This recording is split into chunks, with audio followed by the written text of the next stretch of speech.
So we're going to practice a little bit with the Toulmin model. We're going to use this cover of the Lucky magazine.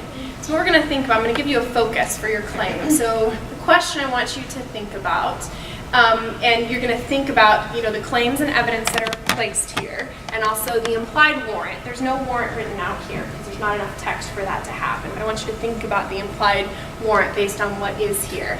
And really, the idea that students are kind of bombarded with these words and images all the time, these arguments that are backed up by evidence, whether it's solid or not. Okay, so here's what we're going to look at, and I want you to do this in partners or groups of 3, so just somebody that you can chat with as we look at the picture. So I want you to think about, for your claim, this question, what is being sold? So you're going to consider the evidence that's here, and then try to draw a conclusion about what is being sold here. And the words and images, the evidence that you would cite to back that up. So what do you think, and what makes you say so? Okay, so let's take about 3 or 4 minutes and talk about that, and then we'll have a few people share out. It's all not necessarily genuine. It's airbrushed, it's refined, it's edited, it's colored. And it's sexy. It's sexy. I mean, like, she has a very sultry look and kind of, it's not, as a young girl, she's not like a teen, but she's a young adult. And she's confident, she's well known, she's famous. And if you look at all the big words, glamour, diamond, glow, perfect skin, and even the name of the magazine being Lucky, like right. You're fortunate to get in on this. Right, how do you get lucky? How do you be a lucky person? Alright, so who would be willing, and I'm going to take you through, as we're talking through this, a series of questions. This comes from Michael Smith, so he talks a lot about how he helps students articulate the elements of their argument. So who would be willing to just give me a claim about what you think is being sold here? Beauty. Okay, so beauty is being sold. Yes. What makes you say so? So that's a question. So kids, what do you think? This is what I think. Now, what makes you say so? Back it up with some evidence. Oh, so me? Yep. Well, the Words or pretty lady in the middle. Okay. So And the words, some of them are bolded to make you want to feel pretty. Diamond, glamour. Subliminal. Yeah. The big words that are Big words, the word selection around the pretty lady. Okay, so we've got a pretty lady. We've got some bolded words, like, and we're going to point to some specific evidence, like diamond. What else? Any other bolded words? You think? Glamour, Glamour. Okay. perfect. Okay. Chris, did you want to add Well, something? look at the title of the magazine Yeah. and where it's situated. Just the way that it's composed on the page, she's lucky because she's attractive. I mean, this idea that I don't think they intended that, but it's an interesting use of the way your eyes are drawn to the title and to her as a focal point. You go from her face up, lucky. Great. So Even beauty can become because it's super affordable, and then there's ways to get the most out of your look, meaning my look. And I can have that perfect skin and diamond giveaway. I can get diamonds for free. yeah. Because I think the argument with so many of these magazines like this is that it's unrealistic. Like, really, are you kidding me? It's all brushed and photoshopped and, and they're celebrities and it's just unrealistic. But like you were saying, when you add those words like affordable, double duty, I mean, those are really practical, realistic. Yeah, you too can have it. It's here. We can make it happen. It's not unrealistic. Great. And you started to move there to some warrant, some explanation analysis, because you said these are the kinds of words that are practical and realistic. So they're using those, and even they position them next to words like diamond and glamour. So you might say that those things are equally attainable because they're next to one another. So even if it is unrealistic, we can actually get to this Well, thing. it's a magazine about, what does it say at the top? shopping in style, and if I'm a consumer and I don't think that's gonna be me, I'm not gonna buy that style or shop that, then what's the point of the magazine? That's the other question. It is. So what about a counter argument? So let's say we're going with our original claim that this magazine is selling beauty. Anyone who could acknowledge perhaps a counter argument?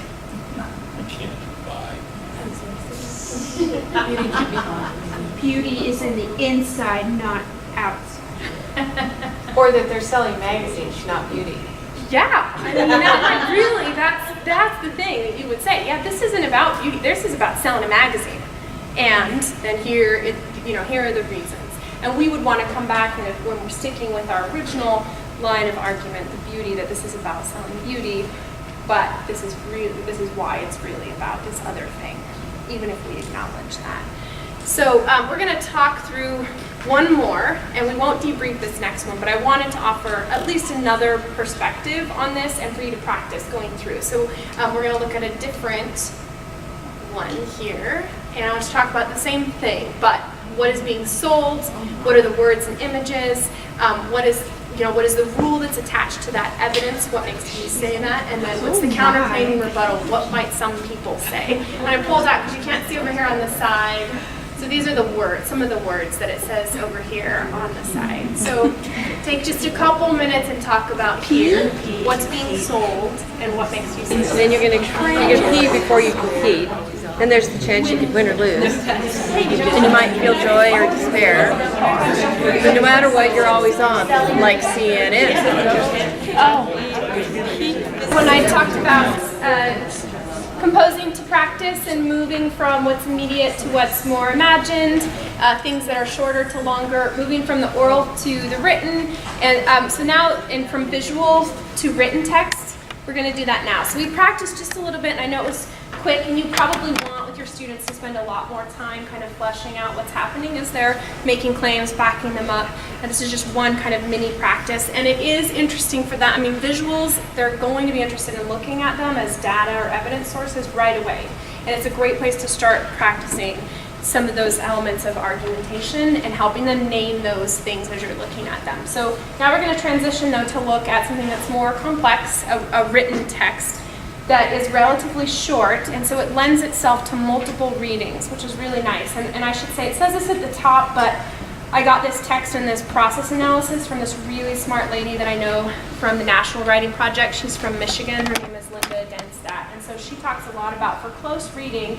naming things, offering students opportunities to read and reread texts for different purposes. So we're going to look at the argument, the elements of argument in this text, which is a personal essay, which, of course, we're going back then to the idea of narrative versus argument and informative writing. So what we'll do, a multi-draft reading, again, you're going to be identifying evidence, claims, and counterclaims, looking for those things, and then looking at the line of reasoning, which is directly related to the warrant, so the organizational decisions that the writer made. So for the first draft read, you'll go through and identify the stories that the writer uses as evidence in the essay. So we're going to look for, remember, evidence can be anecdotal, as long as it's logical and relates to the topic that you're talking about. And you can just label those where it says first and second in the margins over there. And underline those sentences that tell the story. And then see if you can find the overall claim and the counterclaim and label those things. So we'll take probably about 7 or 8 minutes. Go through that on your own and see if you can identify those elements. Go ahead and move on to the third draft read. But the third draft read is more complex, and so I think you should talk through some of the pieces of that together rather than reading on your own and trying to figure it out, because that's where we're going to get to the warrant and thinking about the line of reasoning that's happening here. So I would say it's probably a good idea to take just a minute to talk about what you noted in your first and second draft reads, and then do the third draft read together. And for this, you're basically looking at the line of reasoning that happens here, and then also identifying some of the warrant that is either implied or stated by the examples that are used. So look for reasons, sentences that seem to state a reason to accept the writer's claim about failure, this overall claim about failure, and what are some of the reasons related to that. And they could be insights or just a slightly different angle on the original claim. And then for the warrant, look back through and in the margin make a note about the function of each one of the stories. What's the purpose of including that story? How is it supposed to illustrate something about the claim? Because remember, the warrant, the explanation is the reasons why, how the evidence supports the claim. So we're going to take about 10 minutes, maybe like I said, briefly talk about what you did in drafts 1 and 2, and then do read 3 together in your groups. Okay? Go ahead. You said, Rhonda, again, that after each example, I think it loops back claim is that to the he claim, believes so in the that it's failure. every Failure warrant, is every important. explanation. I didn't really see a main idea. So there what isn't I really an opposite point view out that to my students failure is is that bad. I was telling you my Asian Success is students, boring is just another one thing I noticed way of saying failure is stories, but they don't make the purpose specific. It's just a different way of saying Say, well, the same that's thing. the story. When we succeed, we're doing something Right. more than What does it have to do with your claim? we succeed. And so that's not as clear in their Failure writing. is a path to And so I growth. like this to show them as a model. Failure is Look important at to how this loops up, continuing like to you grow. said, but then it all does another major loop to the A writer or an artist or so that each example has an explanation that comes back and supports the original thesis statement, the claim, but that the ending paragraph especially wraps the whole thing up. And I do think that students struggle with that. They can tell the story, but they're leaving it up to you to infer what the connection is, right? What the warrant is, really. And I've seen people do that. Publicly, I actually saw someone who was arguing, and he had great evidence, and then at the end he went and was kind of angry and walked out of the room. And I was like, you just lost everything because you didn't explain why it was so important. So the so what back up. The so what has to live All right, so I'm going to go ahead and have you wrap up your conversations. And I just want to say 2 things about this process. The first is that it's really valuable to give students examples of models of writing for them to analyze the different elements and how they're organized in order to see that real-world writing looks different in a lot of different configurations. You can identify the elements of argument, but it's not about a formula. And you can see that here by analyzing this model of writing. Second, that those 2 columns on the right, so just encouraging students to read something more than once is really important, and then that becomes a really great formative assessment. So if you collect these, if you want to see if students are understanding claims and counterclaims, if they can identify evidence, you can see that really quickly in the notes that they make in the margins. And I'll also say, these are, most of what we're looking at here is higher level because you're an adult audience, but the same processes can be created for younger students. I mean, students can definitely, all grade levels I would say, can look at pictures, obviously not the guy with the sweat and the pee, right, but other pictures that they could look at and make claims, and you can go through the process of what do you think based on this picture, what makes you say so what, why did you pick out that evidence, and using even shorter text where they can point out the moves that authors are making, and that you can kind of track that in their writing. So think about that, and I know we didn't say that earlier, but everything that we do here is meant to be used and adapted for different grade levels based on and content areas based on your context. And we're going to also have tomorrow some specific look at elementary, looking at argument at the elementary level. And like I pointed out in that standard, they use opinions, reasons, and examples. But it's the same basic idea of looking at claims, evidence, and explanation or warrant.